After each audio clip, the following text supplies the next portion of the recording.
খুব আনন্দও পাবেন আর পেঁয়াজ রসুন ছুলতে হবে না।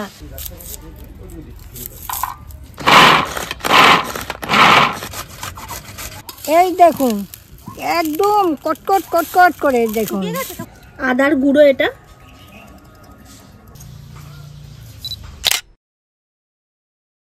নমস্কার বন্ধুরা, আজকে আবারও আমি আর ঠাকুমা মিলে চলে এসেছি। আজকে আপনাদের সাথে কোনো রান্নার ভিডিও আমরা শেয়ার করব না।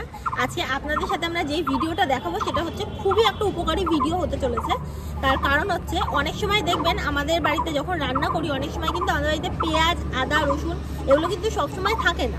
তো আজকে আপনাদের সারা বছর কিভাবে আপনারা পেঁয়াজ, আদা, রসুন সংরক্ষণ করে রাখতে পারবেন সেটাই আজকে আপনাদেরকে আমরা বানিয়ে দেখাবো। তো আমরা ভিডিওটা কিভাবে করি আপনারা দেখতে থাকুন। আমি বাবা ওই সমস্ত জানি টানি না যে কী করে কি হয়, কখন এক একটা রান্না করেও আমার মাথায় খেলে না বাবা। আমি ওই সমস্ত জানি না, আমি দেখি শিখি।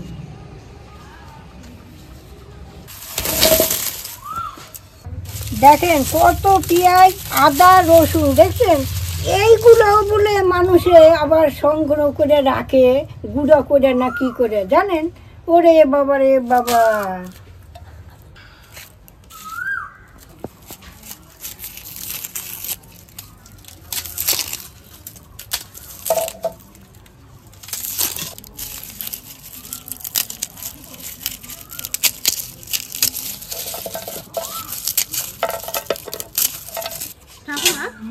মাংসে যেরকম ভাবে পেঁয়াজ দাও না কুচি কুচি করে, ওরকম কুচি কুচি করে দিও।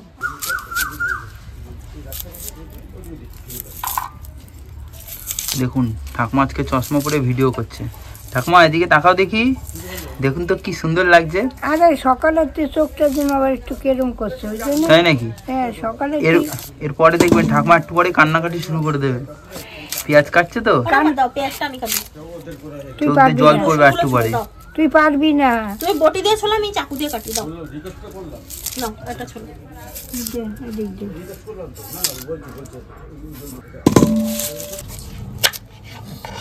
এখন আমার ডিউটি চেঞ্জ হয়েছে, আমার আর আমার ঠাকুমার শিফটিং চেঞ্জ হয়েছে। এখন আমি পেঁয়াজ কাটছি, আমার ঠাকুমা রসুন কাটছে। আর ঠাকুমার একটু পেঁয়াজ কাটতে সমস্যা হচ্ছিল, ওই জন্য আমি কাটছি।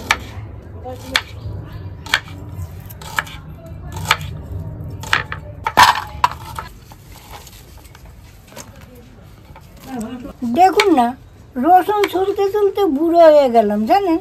আমরা যেরকম আগে বাংলাদেশে কি করতাম, সব শুকিয়ে রাখতাম, কপি অনেক কিছু, সিম টিম আমরা শুকিয়ে শুকিয়ে রেখে দিতাম। ওগুলো শুকায় কি করতাম, তরকারি করে খাইতাম বর্ষার সময় তরকারি, তারপরে আম কেটে রেখে দিতাম।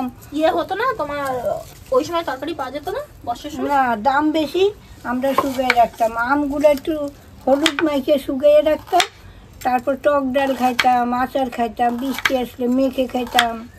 তাড়াতাড়ি করো ঠাকুমা, এখনো কিন্তু এই যে আদা আছে। আরে রসুনই রয়েছে দেখো না। দেখুন কত রসুন ঠাকুমা এখানে ছুলেছে, গামলা ভর্তি। আমি যে কোমরে ব্যথা, মাজার ব্যথা, হাঁটুর ব্যথা যে তেলটা বানাইছি না, আপনারা যে এত এত ভালোবাসা দিয়েছেন, আমি খুব খুব আনন্দ পেয়েছি, খুব খুশি হয়েছি। আপনারা যদি আরও কিছু দেখতে চান আপনারা বললেন, কমেন্ট করেন, আমি বানিয়ে দেব। এই দেখুন আমরা পেঁয়াজ, রসুন আর আদা তিনটেই কিন্তু ছুলে নিয়েছি। এবার আমরা কিভাবে কি করি আপনারা দেখতে থাকুন। এই পেঁয়াজগুলো বেশি কিছু করবো না, এই পেঁয়াজগুলো এইভাবেই রেখে দেবো, যেহেতু কুচি কুচি করে একটু কেটেছি, যেরকম মাংসের পেঁয়াজ কাটে ওরকম ভাবে পেঁয়াজগুলো একটু ভালো করে আগে হাত দিয়ে ছাড়িয়ে নিই। ঠাকুমা অনেকটা পেঁয়াজের গুঁড়ো হবে কিন্তু জানো।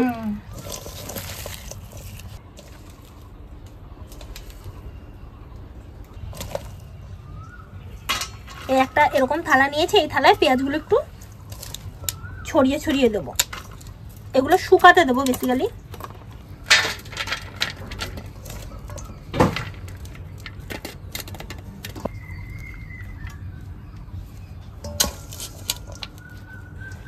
এই দেখুন এখানে রসুনগুলো সব ছুলে নিয়েছি ভালো করে।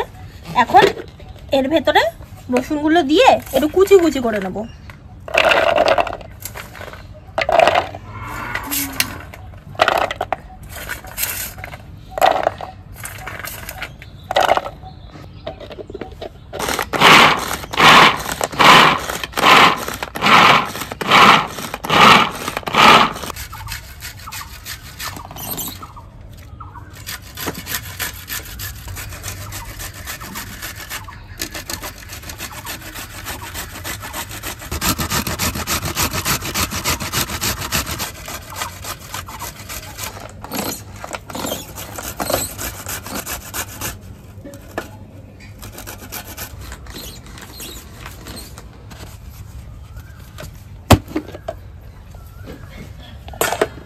এই দেখুন এটা অনেকটা মিহি কুচি হয়ে গেছে।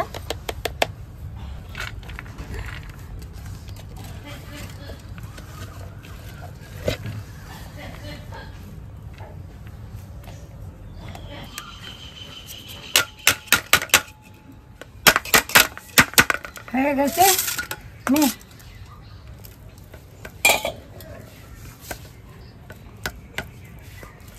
ছড়িয়ে ছড়িয়ে দিলে না ঠাকুমা তাড়াতাড়ি শুকায় যাবে।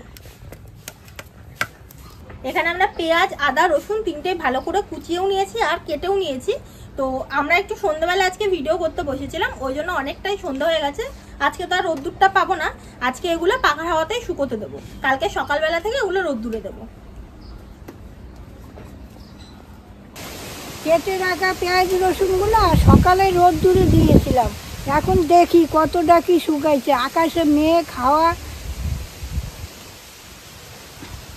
হ্যাঁ কয়দিন লাগে জানি না এখনো, দেখা যাক। এখন তো মেঘ করছে, ধুলাবালি উঠবে, নিয়ে যাই ঘরে। ভালো রয়ে দিলে আজকেই শুকিয়ে যেত। হ্যাঁ রসুনটাও শুকিয়ে আছে একটু, আজকেই শুকিয়ে যেত গো। এই দেখো আজকে এই দেখো আদাটা শুকিয়ে গেছে, আদাই হাওয়ায় নিয়ে যাচ্ছে, আদাটা শুকিয়ে গেছে, নিয়ে যাই। হ্যাঁ ধুলা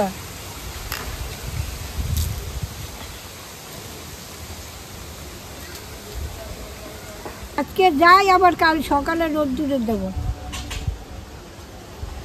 আজ 3 দিন আদা রসুন পেঁয়াজ রোদ্দুরে দিছি। হ্যাঁ তাহলে আপনাদের দেখাচ্ছি কি আন্দাজ শুকাইছে।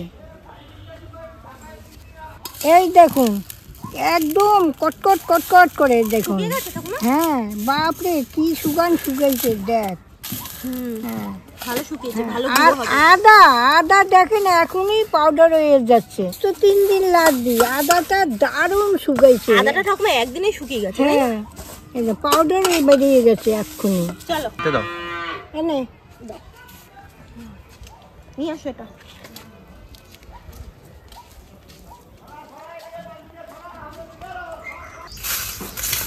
এই পেঁয়াজগুলো এখন ভালো করে গুঁড়ো করে নেব। একেবারেই দিয়ে দেবো ঠাকুমা সব? একবারে ধরবে না। পেঁয়াজের মতো বাকি রসুন আর আদাটাও একইভাবে গিয়ে মিক্সিতে গুঁড়ো করে আনি, তারপরে আপনাদেরকে দেখাই কিরকম হয়েছে। করবো? হ্যাঁ করো। পেঁয়াজটা গুঁড়ো করে এনেছি, এই দেখুন। এখন এই পেঁয়াজ গুঁড়োটা ঢেলে দেব।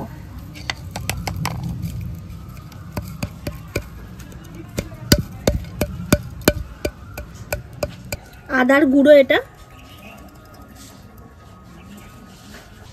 রসুন গুঁড়ো, পেঁয়াজ গুঁড়ো, আদা গুঁড়ো, রসুন গুঁড়ো, এই তিনটেই কিন্তু আমি কম খরচে একদম বাড়িতেই বানিয়ে নিয়েছি। এগুলো যদি আপনারা বাজার থেকে কিনতে যান তাহলে কিন্তু অনেক খরচ পড়বে, আর বাড়িতে যদি বানান খরচটা অনেকটা কম, একটু সময় লাগে, 3-4 দিন মতো সময় লাগে, কিন্তু খুবই সুন্দর হয়। দোকানের থেকেও কিন্তু বাড়িতে বানানো জিনিসের স্বাদ বেশি হয়। আর এটা আপনারা কিভাবে ইউজ করবেন, যখন আপনারা রান্না করবেন তখন এক গাদা এটার কোনো দেওয়ার দরকার নেই, অল্প পরিমাণে দিলেই হবে, যেহেতু অনেকটা করে আমরা দিয়েছি তো ওই জন্য অল্প দিলেই হয়ে যাবে। আপনারা এরকম বাড়িতে বানিয়ে রাখবেন, দেখবেন রান্না করতে গেলে খুব আনন্দও পাবেন, আর পেঁয়াজ রসুন ছুলতে হবে না, শর্টকাটে হয়ে যাবে। পেঁয়াজ আদা রসুন কিভাবে সংগ্রহ করে রাখতে হয় তাই আমি করে আপনাদের দেখালাম। তাহলে ভিডিওটা আপনাদের কেরম লাগলো কমেন্ট করে আমাকে জানাবেন। তাহলে আজ আসি, আবার দেখা হবে কাল। টাটা।